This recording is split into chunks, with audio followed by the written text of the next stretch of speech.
আসসালামু আলাইকুম। এ ব্যর্থতা কবে শেষ হবে? বলছি বাংলাদেশের ব্যাটিং ব্যর্থতার কথা।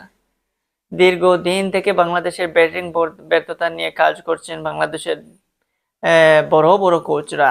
টাকা দিয়ে বাইরের দেশ থেকে আমরা অনেক বড় বড় কোচদেরকে নিয়ে এসেছি, কোচ পরিবর্তন করেছি, গড়ুয়া লেগের কোচদের মান বাড়িয়েছি। কিন্তু ব্যাটারদের আউট হওয়ার দরুন বা ব্যাটারদের টেকনিক্যালি যে সমস্যাটা আছে সেটা কিন্তু কখনোই সমাধান হচ্ছে না। আমরা ভারত এবং সাউথ আফ্রিকার সাথে টেস্টে হারলাম, সেখানেও ব্যাটিং ব্যর্থতা ছিল। এখন ওয়েস্ট ইন্ডিজের মাটিতে ওয়েস্ট ইন্ডিজের সাথে খেললাম ফার্স্ট টেস্টে, সেখানেও ব্যাটিং ব্যর্থতা। বিরাট 300+ রান টার্গেট করতে নেমে আমরা সেখানেও মোটামুটি ফাইটটাও করতে পারিনি। 14 দিনেই আমাদের 7টা শেষ। বিশেষ করে টপ অর্ডার ব্যাটার যারা রয়েছে তাদের অবস্থা বলতে গেলে একদম কাহিল। তাদের অবস্থা মনে হচ্ছে যে তারা একদম নতুন হাতে করে করে এখন মানে এক পা দুপা করে তারা খেলতেছে, এখনো শিখতেছে। মানে শিকার কোনো শেষ নাই বাংলাদেশি ব্যাটারদের জন্য। আমরা বাইরের দেশ, ইন্ডিয়ার কথাই যদি বলি, জয়সওয়ালের কথা এই মুহূর্তে বিশ্বজুড়ে অনেক সুনাম করা হচ্ছে, তার তার প্রশংসা করা হচ্ছে, তার খেলার স্টাইল তাকে তার প্রশংসা করতে বাধ্য করতেছে। সে অস্ট্রেলিয়ার মাটিতে অস্ট্রেলিয়ার বাঘা বাঘা ব্যাটারদেরকে বোলারদেরকে পিটিয়ে বলেন বা টেকনিক্যালি বলেন, যে কোনোভাবে যেভাবেই খেলেছে তার মতো করে খেলে 150+ রান করেছে, 172 রানের মতো একটা ইনিংস খেলেছে। কিন্তু সে তো তেমন একটু অভিজ্ঞ না। সে যখন আন্ডার 19 খেলে তখন আমাদের মাহমুদুল হাসান জয়, এই পারভেজ হোসেন ইমন, তাওহিদ হৃদয়, জাকির হাসান, ওরাও কিন্তু খেলতো। তো সেখান থেকে জয়সওয়ালের এত উন্নতি আর আমাদের টেস্ট প্লেয়ারদের ব্যাটারদের এত অবনতি কেন? ইন্ডিয়া এবং সাউথ আফ্রিকাতে দেখা গেছে যে সাদমান ইসলাম ধুমধারাক্কা ফ্লপ ছিলেন। সেই সাদমান ইসলামকে এই মুহূর্তে ওয়েস্ট ইন্ডিজের প্লেয়িং এক্সাই থেকে বাদ দেওয়া হয়েছে। সেই প্লেয়িং এক্সাইডে সাদমান ইসলামের জায়গায় এখন ওপেনিং গেমে মাহমুদুল হাসান জয় এবং জাকির হাসানকে দিয়ে খেলানো হচ্ছে। সাদমান ইসলামকে ড্রপ দিয়ে আর এক আন্ডার 19 জয়ী শাহাদাত হোসেন দীপুকে সুযোগ দেওয়া হলো, কিন্তু সেই শাহাদাত হোসেন দীপু আবারও ব্যর্থ হলেন। শাহাদাত হোসেন দীপুকে প্রমোশন দেওয়া হলো, ব্যাটিং অর্ডারের নাম্বার 4-এ নামানো হলো। কিন্তু তার আগে তিনি যে 5-6টা টেস্ট খেলেছিলেন সেখানে নাম্বার 7-8-এও খেলেছেন।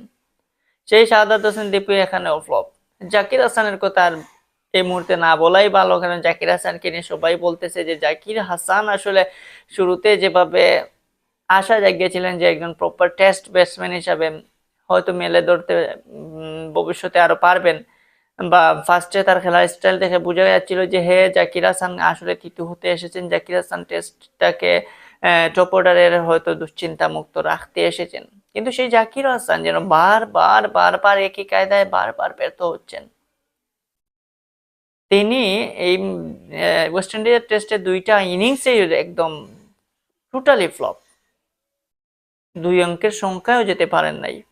জাকির হোসেনের এই ব্যাটিং ব্যর্থতা আসলে তার কি এসের সমস্যা? টেকনিক্যালি যদি সমস্যা হয় তাহলে বাংলাদেশের এত এত কোচ, আলাদা আলাদা coach, batting coach, bowling coach, fielding coach, spinner coach, pace bowler coach, mentor রয়েছে, তারপর ভিডিও অ্যানালাইসিসও রয়েছে। সবাই মিলেও কি তার ব্যাটিং টেকনিকের কোনো পরিবর্তন ঘটে না? কোনো পরিবর্তন নাই, হয় না। মাহমুদুল হাসান জয় দীর্ঘক্ষণ ব্যাটিং করতে পারেন, হ্যাঁ, কোনোভাবে 60-70+ বল খেলে দিতে পারেন, কিন্তু তিনি রানের চাকা বাড়াতে পারেন না। তিনি মাঠে থাকতে পারেন। তিনি যে 60-70টা বল খেলেন বা 40+ বল খেলেন, তখন তো সেই 40+ বা 70টা বল খেললে যদি তার রান 40-50টা রান হতো তাহলে মানা যেত, কিন্তু তার বল খেলবেন ঠিকই কিন্তু তার রান বাড়বে না। এ কোনো এক সমস্যার মধ্যে পড়ছে বাংলাদেশের top order batting line up.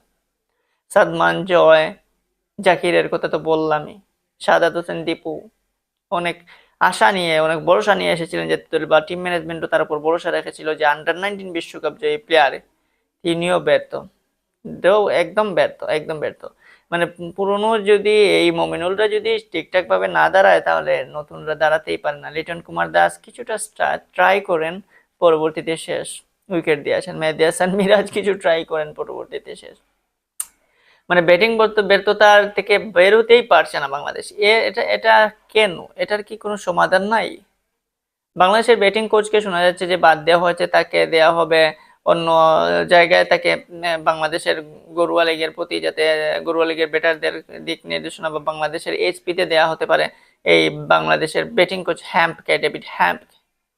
তো তার জায়গায় এই মুহূর্তে সালাউদ্দিন, বাংলাদেশ সেরা কোচ সালাউদ্দিন রয়েছেন ওয়েস্ট ইন্ডিজের মাটিতে। এক সিরিজে কাউকে বিবেচনা করা যায় না, তবুও এই ব্যাটিং ব্যর্থতার কি কোনো সমাধান নাই?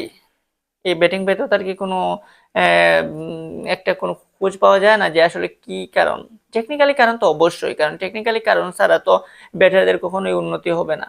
টেকনিক্যালি যদি তারা ঠিক না থাকে, টেকনিক্যালি যদি তাদেরকে নিজেদের উন্নতি করতে না পারে, তাহলে তো এই কোচ রেখেও লাভ নাই।